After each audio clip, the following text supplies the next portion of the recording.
朋友们好，欢迎来到我们的频道。今天我们来聊一个非常影响我们居家感受，甚至关乎我们健康的话题——家电的异味。你是不是也曾有过这样的体验？打开洗衣机准备晾衣服，结果一股潮湿、发霉的味道扑面而来。启动空调，吹出来的第一股风带着一股酸腐和灰尘的混合气味。或者只是简单的用微波炉热个菜，一打开门就能闻到上次甚至上上次加热食物时残留的宿命感味道。这些家电体味不仅仅是闻起来不舒服那么简单，它们其实是一个非常明确的警报信号，在告诉你，在这台机器内部，那些你看不见摸不着的角落已经成为了细菌、霉菌和各种微生物的豪华自助餐厅和快乐繁殖地。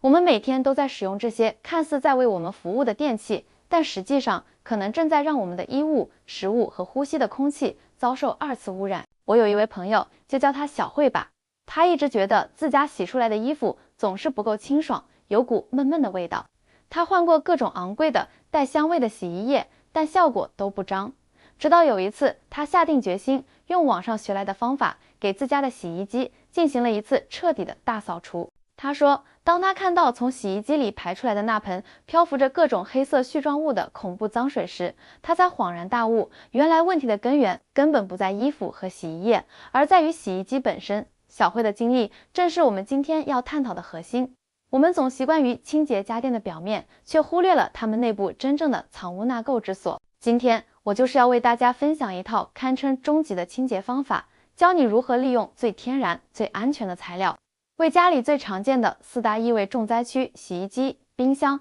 微波炉和空调进行一次彻底的不用拆机的深度 SPA。 第一个也是最容易被忽视的重灾区——洗衣机，它的异味主要来源于内外桶夹层里由水垢、洗衣液残留和衣物纤维混合而成的霉菌沼泽。解决它，我们需要天然清洁氮过碳酸钠。在一个空桶的洗衣机里，直接倒入大约200到300克的过碳酸钠粉末，然后注入60度左右的热水，将水位调至最高，让洗衣机标准模式运转5到10分钟，让粉末充分溶解后按下暂停，浸泡至少3个小时以上。之后你会看到水面上浮起一层层黑色的污垢，把这些污垢捞掉，再让洗衣机走完一个完整的洗涤流程。这样清洗过的洗衣机不仅异味全无，洗出来的衣服都会感觉更清新。第二个重灾区，冰箱，它的异味来源于各种食物的串味和细菌滋生。解决它，我们不需要昂贵的除臭剂，最简单的方法就是用一个敞口的容器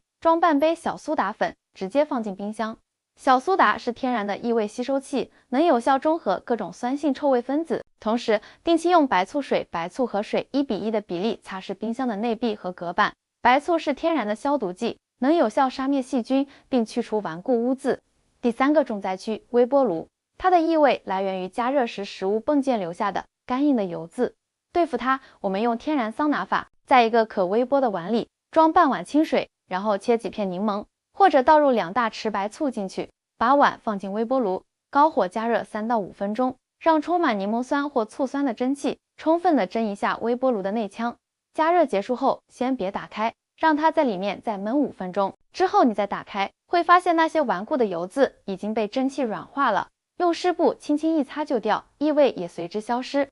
第四个也是夏天最常遇到的重灾区，空调。空调吹出的霉味来源于内部滤网和散热片上积存的灰尘和滋生的霉菌。解决它，我们首先要做的是断开电源，然后取下空调的滤网，用清水和软毛刷把它刷洗干净、晾干。对于内部的散热片，我们可以自制一瓶空调清洁喷雾，在喷壶里装入清水，再加入约1/10的75%医用酒精和几滴茶树精油，摇匀后均匀地喷洒在散热片上。酒精和茶树精油都有极强的杀菌消毒能力。喷洒后静置15分钟，然后装回干燥的滤网，关上盖板，再开空调的制冷模式，运转半小时。那些被溶解的污垢和细菌就会随着冷凝水从排水管排出去了。讲完了如何治疗，我们更要学会如何预防。所有的深度清洁都比不上良好的日常使用习惯。对于洗衣机，每次洗完衣服后，务必敞开机门通风，保持干燥。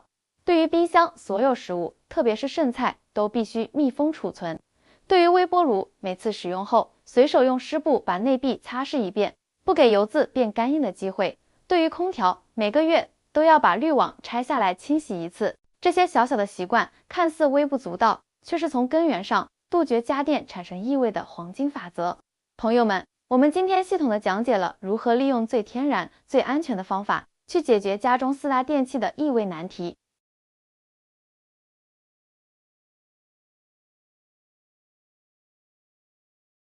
它需要的是我们对问题根源的了解和一份愿意动手去实践的细心。感谢您的耐心观看。如果今天的分享对您有帮助，请一定记得订阅、点赞，并把它分享给您身边每一位注重生活品质和健康的朋友。我们下期影片再见。